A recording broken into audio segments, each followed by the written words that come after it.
Puji Tuhan, senang kembali bisa bertemu dengan para penonton, Bapak Ibu sekalian, dimanapun Anda berada.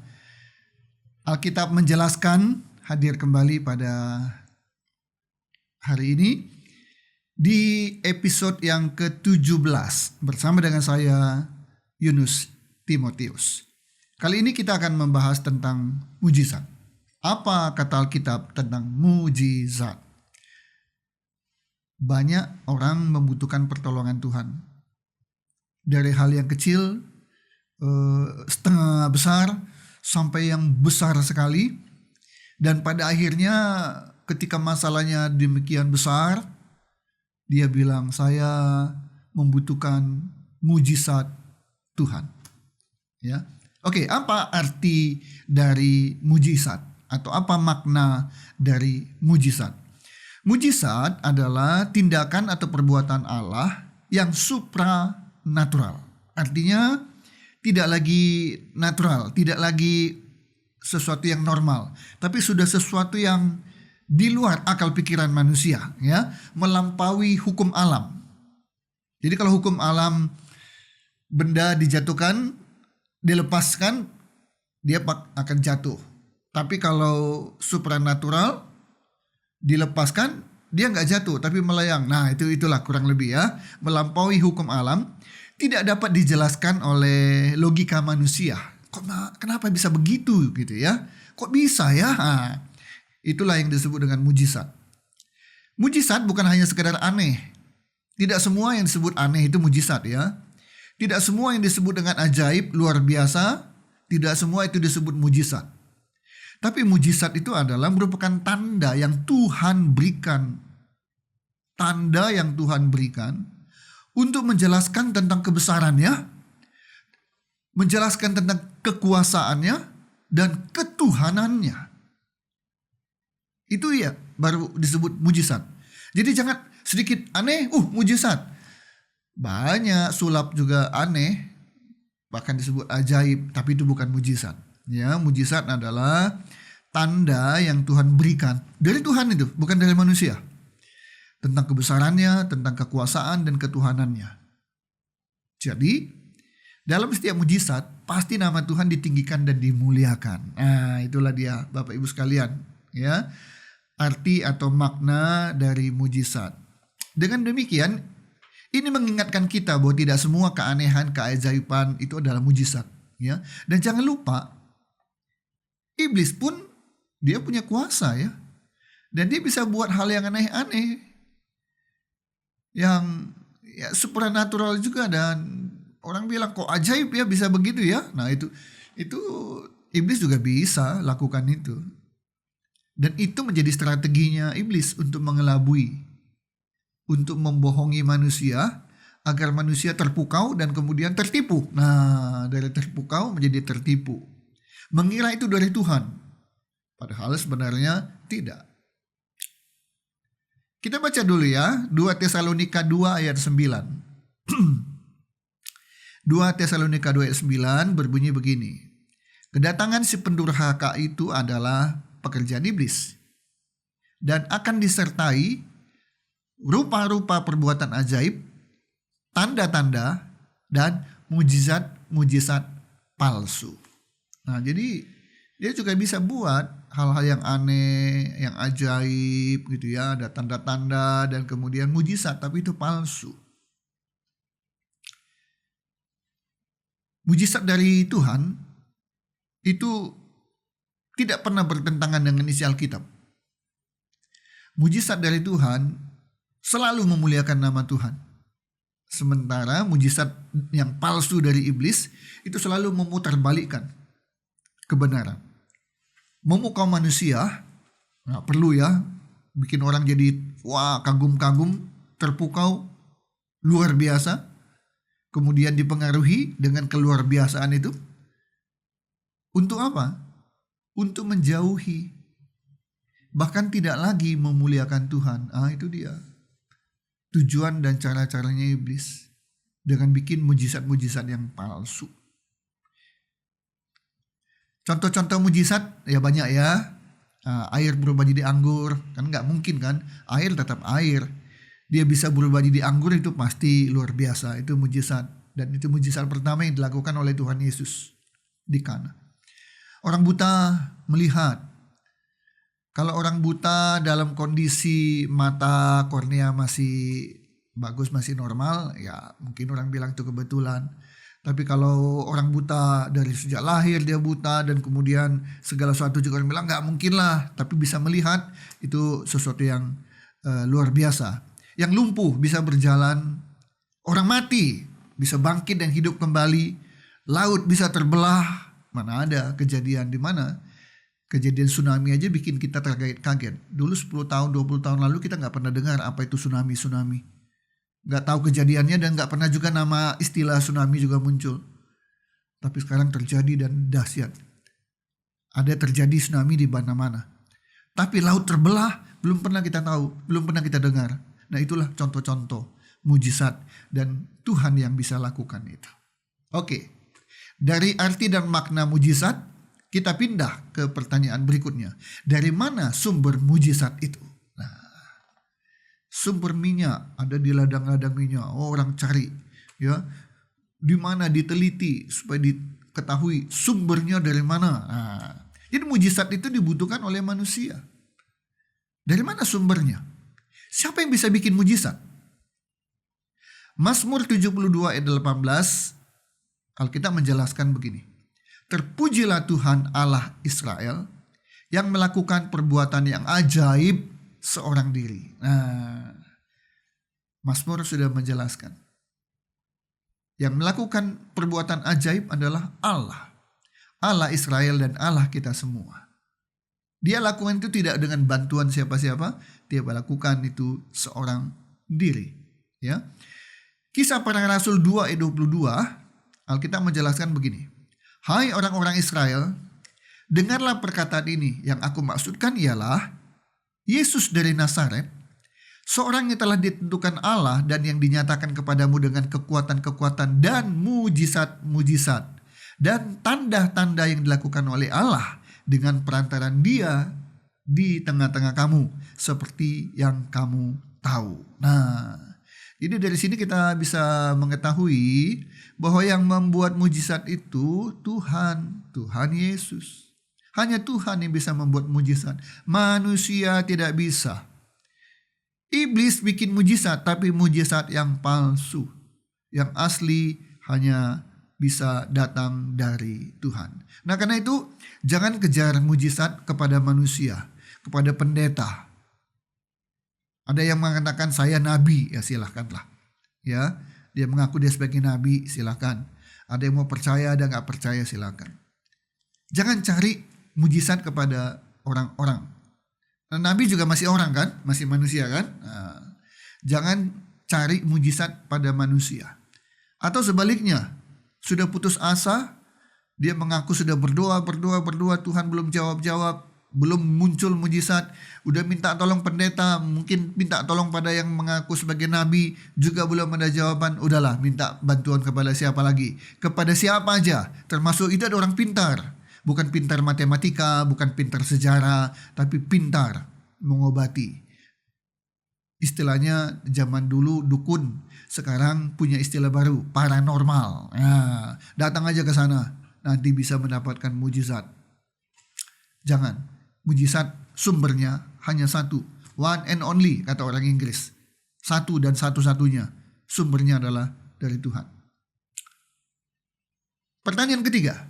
Apa tujuan Allah melakukan mujizat? Ya kan? Hanya Tuhan yang bisa bikin mujizat. Nah, kalau dia bikin mujizat itu tujuannya apa? Yang dia lakukan baik secara langsung, Tuhan bisa lakukan langsung. Bisa lewat nabi, bisa lewat rasul, atau orang-orang yang dikehendakinya. Beberapa pendeta-pendeta diberikan karunia, ya, begitu berdoa ada sembuh, ada pertolongan. Itu bukan karena kehebatan, kemampuan, kekuasaan dari orang yang berdoa, tidak. Tapi memang Tuhan memakai mereka. Ada karunia yang diberikan kepada orang itu sehingga berdoa bisa sembuh dan sebagainya, ya. Tapi semua berasal dari Tuhan. Nah, pertanyaannya apa tujuan Tuhan melakukan mujizat-mujizat itu? Nah, Bapak Ibu ketahui, mujizat itu bukan tujuan. bukan tujuan. Dia hanya cara atau alat untuk satu, menyatakan kemuliaan, menyatakan kebesaran, menyatakan kemahakuasaannya Tuhan. Itu tujuan Tuhan membuat mujizat. Agar manusia tahu bahwa Tuhan kita itu adalah Tuhan yang mulia, Tuhan yang besar dan maha besar, dan bukannya berkuasa tapi maha kuasa. Kita baca Yohanes 2 ayat 11. Yohanes 2 ayat 11, Alkitab menjelaskan sebagai berikut. Hal itu dibuat Yesus di Kana yang di Galilea sebagai yang pertama dari tanda-tandanya, dan dengan itu ia telah menyatakan kemuliaannya dan murid-muridnya percaya kepadanya. Nah, tujuan Allah membuat mujizat adalah untuk menyatakan kemuliaannya. Itu sudah kita baca tadi, sudah tercantum di Yohanes 2 ayat 11. Ya. Apalagi tujuan Tuhan melakukan mujizat? Yang kedua adalah untuk meneguhkan firman-Nya. Firman sudah disampaikan dan itu perlu diteguhkan. Perlu dibuktikan. Perlu ditegaskan dengan bukti. Nah, mari kita baca Markus 16 ayat 20. Alkitab menjelaskan, dan mereka pun pergilah memberitakan Injil ke segala penjuru, dan Tuhan turut bekerja dan meneguhkan firman itu dengan apa? Dengan tanda-tanda yang menyertainya.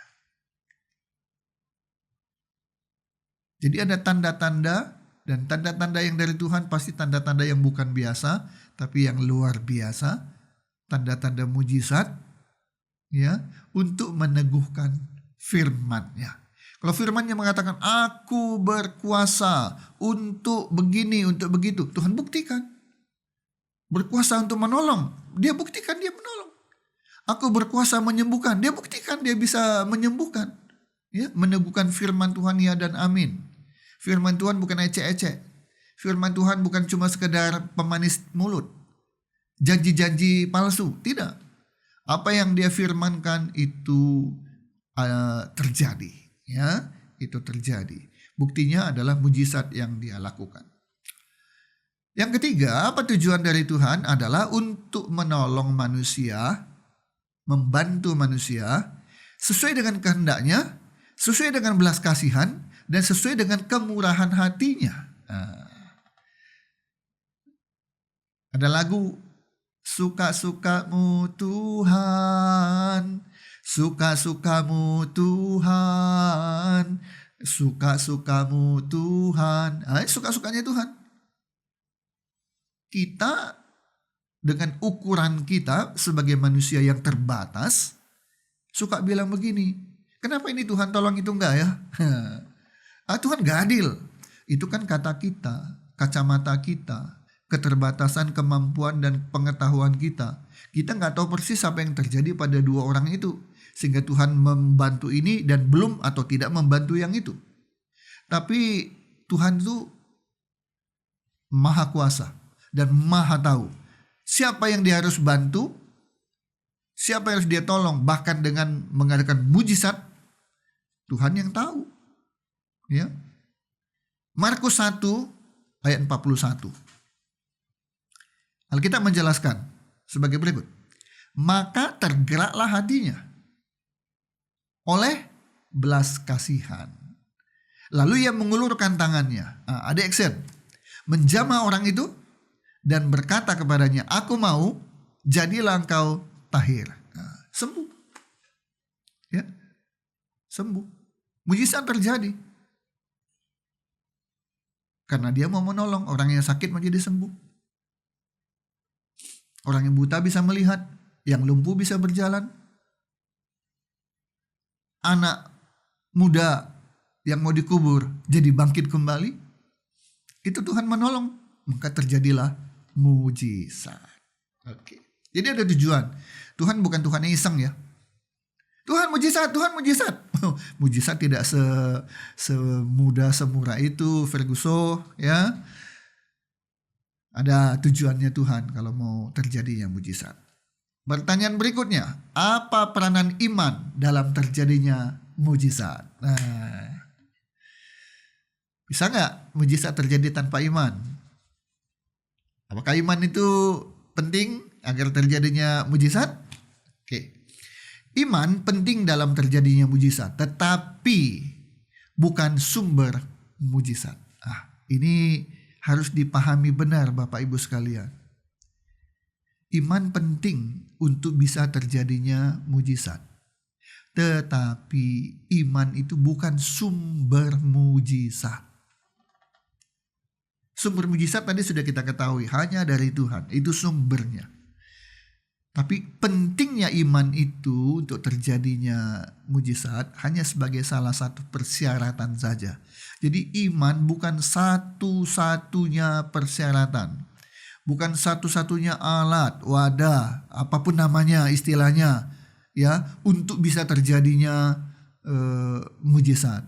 Tidak. Masih ada hal-hal lain lagi yang dibutuhkan untuk terjadinya mujizat. Tapi memang harus diakui, tanpa iman ya nggak akan terjadi mujizat, ya. Oke. Mari kita lihat Markus 10 ayat 52. Lalu kata Yesus kepadanya, "Pergilah, imanmu telah menyelamatkan engkau." Nah, bagaimana dia bisa diselamatkan? Karena ada iman, gitu ya. Jadi penting. Pada saat itu juga melihatlah ia lalu mengikuti Yesus dalam perjalanannya. Jadi iman itu penting. Iman itu penting, tapi bukan sumber dari mujizat. Nah, Matius 13 ayat 58. Alkitab menjelaskan begini. Dan karena ketidakpercayaan mereka, tidak banyak mujizat diadakannya di sana. Nah itu. Tanpa adanya iman, tidak akan terjadi mujizat. Tapi hanya dengan iman saja, tidak otomatis mujizat terjadi. Ya. Nah, nanti saya akan jelaskan kenapa tidak hanya iman saja, ya. Oke. Kita lihat lagi ya bahwa iman itu penting tapi bukan segala-galanya. Yesus berdoa di Taman Getsemani. Kalau Yesus berdoa, pakai iman nggak? Ada iman nggak? Pasti ada. Ya, apalagi iman Yesus dengan iman kita pasti beda lah ya. Nah, Yesus berdoa di Taman Getsemani. Di Matius 26 ayat 39, di sana ditulis begini. Maka ia, Yesus, maju sedikit. Lalu sujud dan berdoa. Katanya, "Ya Bapakku, jikalau sekiranya mungkin, biarlah cawan ini lalu daripadaku. Tetapi janganlah seperti yang ku kehendaki, melainkan seperti yang engkau kehendaki." Yesus punya iman dan dia berdoa, minta, tapi tidak terjadi. Ya, bahwa dia ingin cawan itu berlalu, tidak terjadi. Paulus, Rasul Paulus 3 kali berdoa, minta agar duri dalam dagingnya diambil. Jadi ketika dia waktu kesakitan, pasti dia berdoa kan. Dia minta, "Tuhan, sembuhkan saya, tolong cabut duri dalam daging saya." 3 kali dia mengajukan permohonan. Itu terdapat di Korintus 12 ayat 7-9 ya. Nah, saya nggak baca karena keterbatasan waktu. Silakan Bapak Ibu sekalian dibuka di Korintus 12 ayat 7-9. Nah, tapi apa yang terjadi? Doanya, permohonannya untuk terjadinya kesembuhan, terjadinya mujizat, tidak terjadi. Apa dia tidak punya iman? Punya. Ya, punya. Tapi tidak hanya gara-gara punya iman dan kemudian punya pemahaman, cukuplah hanya iman saja. Tidak, ya. Nah, ini saya mau sampaikan. Penting untuk kita pahami dan kita sadari, mujizat terjadi atau tidak, itu 100% merupakan otoritas dari Tuhan. Sebagai sumber mujizat, sebagai pembuat mujizat. 100% itu otoritasnya Tuhan. Tuhan mau bikin mujizat atau tidak, dia mau bikin sekarang, dia mau bikin nanti, itu betul-betul haknya Tuhan. Kewenangannya Tuhan. Jadi gak bisa kita bilang, "Tuhan, bukan aku punya iman, kenapa mujizatnya gak terjadi?" Ya, manusia tidak boleh memaksa menekan apalagi mengancam Tuhan. Kalau Tuhan tidak tolong, saya akan tinggalkan Tuhan. Oh, ngancam Tuhan, dia ancam. Ngancam manusia aja ada pasalnya. Ini berani-berani ngancam Tuhan. Ini nggak boleh. Memaksa, menekan, apalagi mengancam Tuhan agar mujizat terjadi. Apalagi dengan bilang, Tuhan bukan aku punya iman. Nah itu sekali lagi iman terus yang dia ini kan. Iman penting tapi bukan iman segala-galanya. Ya, Tuhan yang paling tahu kapan mujizat terjadi dan kepada siapa mujizat itu harus terjadi. Ya, jangan kita yang menentukan. Tuhan, kayaknya itu mujizat tuh itu yang lebih butuh. Ini sih kayaknya kurang butuh. Itu sana tidak butuh. Nah, kita nggak tahu. Ya, Tuhan yang paling tahu. Nah, punya iman bagus, puji Tuhan. Gunakan iman itu. Ya, sebab tanpa iman tidak akan terjadi mujizat. Tetapi percayakan putusannya kepada Tuhan. Nah, punya iman tapi mau memutuskan sendiri, mau menekan Tuhan, nggak mungkin dan tidak akan terjadi mujizat itu. Emangnya Tuhan karena takut diancam sama kita, ditekan sama kita, dipaksa sama kita, iyalah aku bikin mujizat lah untuk kamu. Udah kamu ngotot sih. Bukan begitu. Gunakan iman, berdoa, percaya Tuhan sanggup melakukan sesuatu yang manusia sudah tidak sanggup lagi lakukan. Tetapi seperti doa Tuhan Yesus, bukan kehendakku yang jadi, kehendakmu lah yang jadi. Tuhan mau bikin mujizat, puji Tuhan. Tidak bikin mujizat pun puji Tuhan. Mau bikin mujizat sekarang, puji Tuhan. Mau bikin mujizatnya nanti, harus nunggu, sabar dulu. Tetap puji Tuhan. Oke, lanjut kembali. Apakah mujizat masih terjadi sampai sekarang? Atau mujizat Tuhan yang terjadi zaman dulu saja? Mujizat masih terjadi sampai sekarang. Ya. Maliaki 3 ayat 6. Maliaki 3 ayat 6. Biasanya kita Maliaki 3 ayat 10 ya, perpuluhan. Nah, ini Maliaki 3 ayat 6. Bahwasanya aku, Tuhan, tidak berubah dan kamu Bani Yakub tidak akan lenyap. Oke. Poinnya adalah Tuhan kita itu tidak berubah. Makanya ada lagu, Tuhan Yesus tidak berubah. Pernah viral kan lagunya kan? Dinyanyikan oleh orang Kristen, bahkan orang di luar Kristen menyanyikan lagunya. Ya, tidak berubah. Dulu, sekarang, sampai selama-lamanya. Dulu dia bikin mujizat, sekarang bikin mujizat. Nanti besok lusa kan, sampai kapanpun tetap bisa bikin mujizat. Ya, jadi bersyukurlah kita mujizat Tuhan itu terjadi dulu, sekarang, dan sampai selama-lamanya.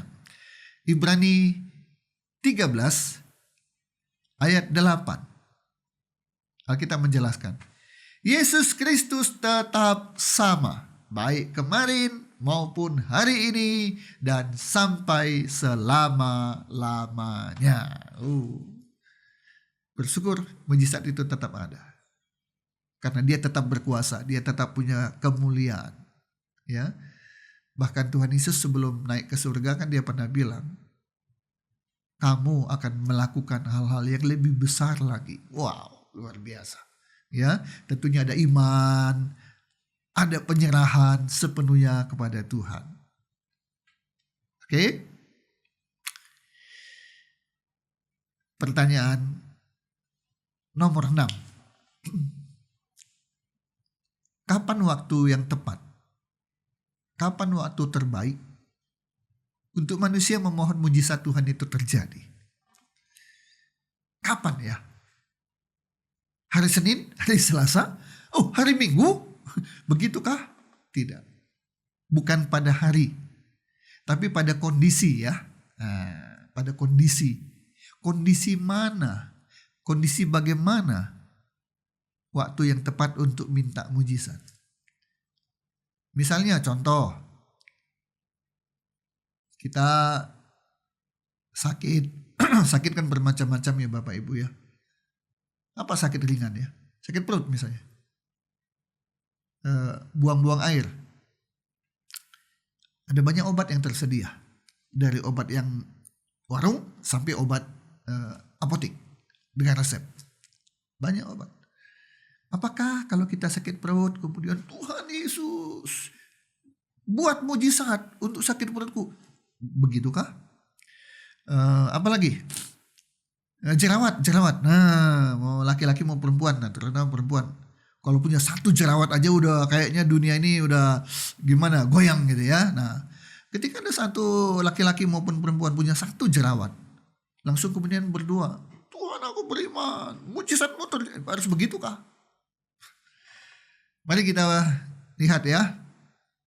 Lukas 18 ayat 27. Alkitab menjelaskan sebagai berikut.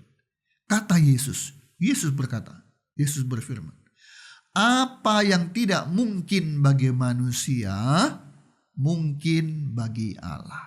Nah, jadi jangan keliru, dikit-dikit mujizat, dikit-dikit minta mujizat, keliru. Ya, apa yang tidak mungkin. Nah, ketika kita punya satu permohonan doa, karena ada masalah, butuh pertolongan Tuhan, dan tingkatnya sampai yang mujizat, itu artinya manusia itu udah gak bisa lagi melakukan upaya apapun. Sakit misalnya, bisa ke dokter, sembuh. Gak perlu kan mujizat-mujizatan kan. Perlu doa, ya doa, Tuhan sembuhkan saya, ya Tuhan bisa sembuhkan. Mau langsung ataupun lewat dokter, ya lewat obat. Tapi ketika dokter sudah bilang begini, mohon maaf, kami sudah berupaya semaksimal mungkin dengan pengetahuan kedokteran, dengan peralatan yang tersedia, dengan obat-obatan yang sudah terbaik, sudah dilakukan. Tetapi kondisi pasien belum menunjukkan tanda-tanda kesembuhan, tanda-tanda kesadaran, tanda-tanda pemulihan, belum. Kondisi pasien tetap dalam keadaan kritis. Dan kemudian muncul perkataan begini, berdoalah, hanya Tuhan yang sanggup untuk menolong, menyembuhkan pasien. Udah upaya sudah mentok. Apa yang sudah bisa dilakukan, sudah dilakukan. Tapi tidak membawa hasil. Apa yang tidak mungkin bagi manusia, mungkin bagi Allah. Nah, disitulah kita bisa berdoa, mungkin berdoanya sambil berteriak gitu ya, bukan marah ya, tapi menjerit, nah gitu ya, mohon pertolongan Tuhan sambil menangis, beriman, dan satu lagi kepasrahan bahwa Tuhan yang memutuskan, bukan saya. Nah, kondisi seperti itu kita bisa minta mujizat. Jadi Bapak Ibu sekalian, selama manusia bisa melakukannya, bisa mengusahakannya, sebaiknya jangan minta mujizat. Minta pertolongan Tuhan aja lah secara umum ya, istilahnya minta pertolongan. Saya setiap kali berangkat keluar dari rumah, mau naik motor, mau naik mobil, berdoa dulu, Tuhan tolong perjalanan saya, lindungi. Tapi kan saya gak berdoa, Tuhan mujizat, enggak ya. Minta tolong biasanya, seumumnya gitu ya. Jadi apa yang bisa kita lakukan, apa yang bisa kita usahakan. Tapi kalau sesuatu kondisi tertentu sudah demikian rupa, barulah kita minta mujizat. Nah, ada satu contoh lagi Bapak Ibu. Berdoa begini, Tuhan, saya kemarin tidak belajar, besok mau ujian, buat mujizat agar saya bisa lulus. Bukan hanya sekedar lulus, tapi lulus dengan nilai yang terbaik. Itu ngaco. Ya, ngaco. Memang dia bisa atur-atur Tuhan. Sudah gak belajar, minta Tuhan luluskan dia dan nilainya terbaik lagi. Ya, gak akan terjadi hal seperti itu. Jadi kita tahu ya Bapak Ibu ya, kapan kita minta pertolongan lewat doa secara umum, kapan kita minta mohon mujizat terjadi. Oke. Waktu yang tepat untuk mohon mujizat adalah ketika kita sudah angkat tangan, sudah tidak mampu, itu waktu yang tepat untuk kita minta pertolongan berupa mujizat. Yang kedua, ketika terjadi suatu kondisi di mana kemuliaan Tuhan bisa dinyatakan di situ. Ya, nah, kita baca Yohanes 11 ayat 4. Ketika Yesus mendengar kabar itu, ia berkata, penyakit itu tidak akan membawa kematian, tetapi akan menyatakan kemuliaan Allah, sebab oleh penyakit itu anak Allah akan dimuliakan. Jadi kita minta mujizat karena kita butuh waktu itu kemuliaan Tuhan dinyatakan. Sehingga apa? Mungkin ada pertobatan, ya. Nah, ini biasanya di KKR lah, ya. KKR, mujizat kesembuhan itu akan membuat banyak orang jadi percaya. Ini ada bagusnya, ada enggak. Ada orang diinjili gak mau bertobat, bandel. Tapi begitu dia sakit, baru dia cari Tuhan. Ya, jadi jangan sampai sakit dulu, apalagi udah setengah mati, baru cari Tuhan. Ya, kalau sempat hidup bertobat. Kalau gak sempat kan, mati masuk neraka. Ya, jadi ada kondisi di mana kemuliaan Tuhan perlu dinyatakan di sana, gitu ya. Maka kita berdoa supaya terjadi mujizat. Orang-orang melihat bisa percaya. Nah, tadi juga kan ketika ada ayat tadi yang sudah kita baca, ketika terjadi mujizat, orang melihat dan orang mulai percaya mengikuti Tuhan. Oke. Sebagai penutup Bapak Ibu sekalian, ada sebuah peringatan. Apa itu peringatannya? Mujizat tidak menjamin keselamatan. Sekali lagi, mujizat tidak menjamin keselamatan. Kita baca Matius 7 ayat 22 sampai 23. Alkitab menjelaskan sebagai berikut. Pada hari terakhir, banyak orang akan berseru kepadaku, Tuhan, Tuhan, bukankah kami bernubuat demi namamu dan mengusir setan demi namamu dan mengadakan banyak mujizat demi namamu juga? Pada waktu itulah aku akan berterus terang kepada mereka dan berkata, aku tidak pernah mengenal kamu. Enyahlah daripadaku, kamu sekalian pembuat kejahatan. Nah, orang itu ya berseru kepada Tuhan, kami udah bikin ini, kami udah bikin itu, dan termasuk kami buat banyak, bukan satu, bukan dua. Orang bilang itu kebetulan, ini banyak mujizat, semua pakai nama Yesus. Terjadi mujizat-mujizat itu. Tapi Tuhan bilang, enyahlah daripada aku gak kenal engkau, kamu sekalian pembuat kejahatan. Pendeta-pendeta yang sering mengadakan KKR kesembuhan ilahi harus terus menjaga kekudusan dan hidup yang berkenan di hadapan Tuhan. Jangan sampai terjadi seperti Matius 7 ayat 22 sampai 23 tadi, ya. Di luar pendeta, umat Kristen, ya, jemaat biasa, tapi Tuhan kasih karunia untuk berdoa terjadi mujizat kesembuhan, ya. Jangan sombong. Jangan akhirnya membuat sesuatu yang tidak berkenan di mata Tuhan. Umat Kristen jangan sampai terpukau dan kagum pada pendetanya, tapi kagumlah pada pemilik mujizat yang sanggup membuat mujizat itu, yaitu Tuhan Yesus Kristus. Jadi jangan terpukau ya. Nanti jadi salah langkah, salah tindak, dan akhirnya salah segala-galanya. Bahwa mujizat adalah mujizat, keselamatan adalah keselamatan, dan sumber mujizat, sumber keselamatan bukan manusia, tapi Tuhan Yesus sendiri. Sekian dulu pertemuan kita hari ini. Minggu depan kita akan bahas tentang Roh Kudus. Saya akan bahas beberapa episode tentang Roh Kudus tersendiri. Kemudian berikutnya kita akan bahas tentang baptisan Roh Kudus dan bahasa lidah. Ya. Sampai bertemu kembali. Tuhan Yesus memberkati kita. Amin.